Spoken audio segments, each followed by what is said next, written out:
When I was growing up as a child, I was teased very often for being so distracted. Teased for being distracted, for not being able to concentrate. And had I not been born a few decades ago, I'd probably been given more some of the colorful acronyms like ADD or ADHD, branded or properly drugged for not being able to concentrate. It wasn't until when I was in my early 20s when I graduated university and grew up in Australia and I left, went to Hawaii and I joined my guru's monastery where he taught me how to concentrate. And that's really what I want you to keep in mind, the concept of being taught how to concentrate. It seems my humble opinion that most people can't concentrate today for two reasons. One is we never taught how to concentrate. The second is we don't practice concentration. Right? So how can you do something if you never taught how to do it?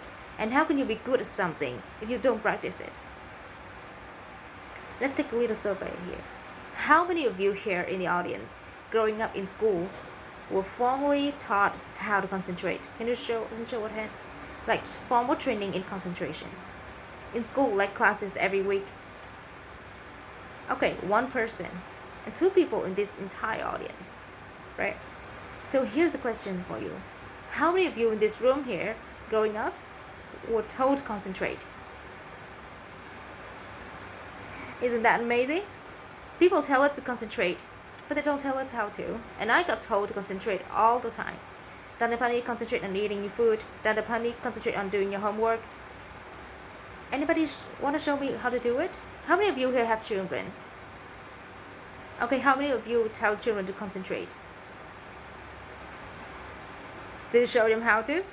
No, right? And then you wonder why they can't concentrate. You can't expect somebody to do something if you don't teach them how to do it.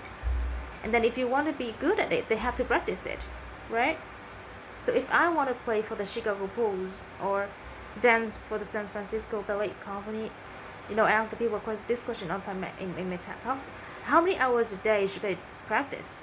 General answer is usually about 8 hours a day, 6 days a week.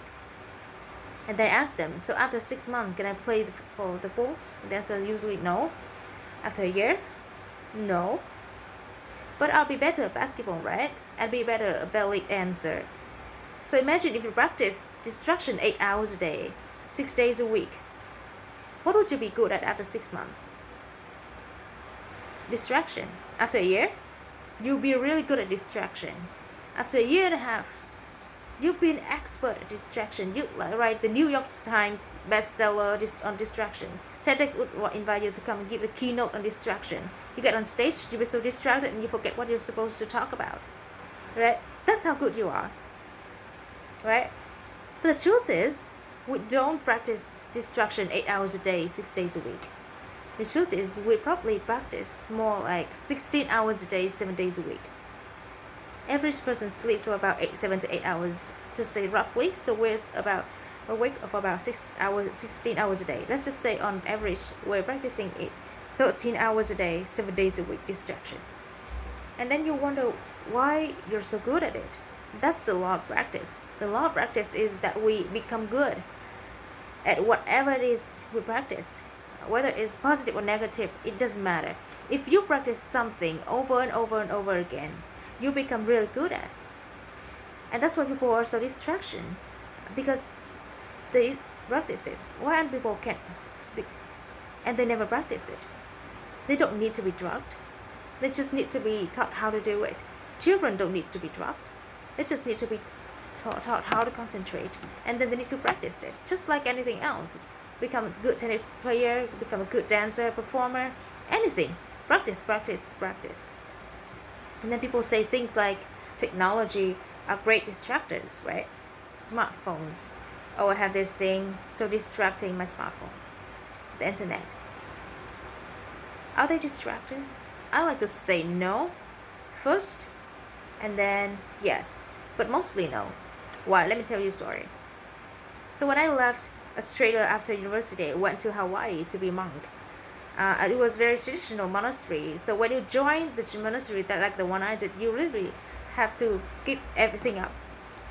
Everything you own, your family, your friends, when you got to the monastery, you're given a set of robes, a set of beads, and a MacBook Pro laptop.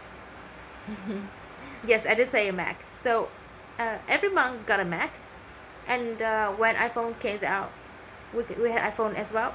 And it's really interesting. It's always fascinating to me to see people's reactions, and then I tell them about monks with Macs. And I remember this lady once that came to visit the monastery, and she asked me a question, and I said to her, "Why don't you send me an email, and I could email you back a response my teacher wrote up, and I'll give you some nice insights." She looked at me kind of strangely and finally asked, "Is it okay for monks to use email?"